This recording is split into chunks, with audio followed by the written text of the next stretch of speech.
మీరు ప్రతిరోజు ఇలాగే దేవుని వాక్యాలతో బలపరచబడాలి అనుకుంటే మా ఛానల్ని సబ్స్క్రైబ్ చేసుకోండి. అలాగే పక్కన బెల్ ఐకాన్ని యాక్టివేట్ చేసుకోండి. అలాగే మీ స్నేహితులకు, మీ సన్నిహితులకు మా ఈ ఛానల్ని షేర్ చేసి ప్రతిరోజు ప్రతిదినం దేవుని వాక్యాన్ని వారికి ప్రకటించుటకు సహాయం చేయండి.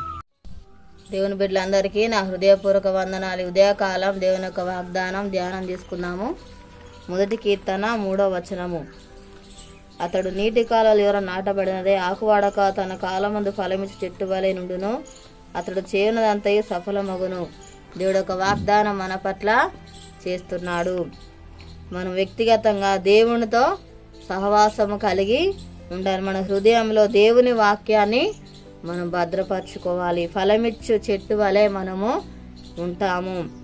మనము ఎప్పుడు కూడా వాడిపోము. దివారాత్రులు దేవుని మాటలు మనము ధ్యానించేవారిగా ఉండాలి. యేసయ్య ప్రతి దినము కూడా ప్రార్థన చేశాడు. ప్రతి దినం కూడా దేవుని సన్నిధిలో గడిపినట్టుగా మనము చూస్తున్నాం. మనము కూడా ప్రార్థన జీవితాన్ని కలిగి ఉండాలి.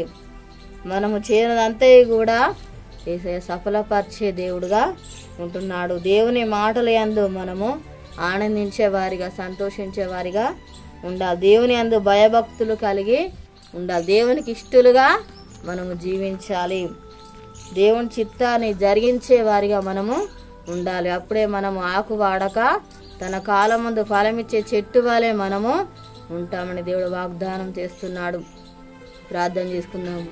స్తోత్రం తండ్రి, పరిశుద్ధుడా, గొప్ప దేవానికి వందనాలు ప్రభా. అయ్యా నీకు స్తోత్రాలు నాయన. తండ్రి నీకు వందనాలు ప్రభా.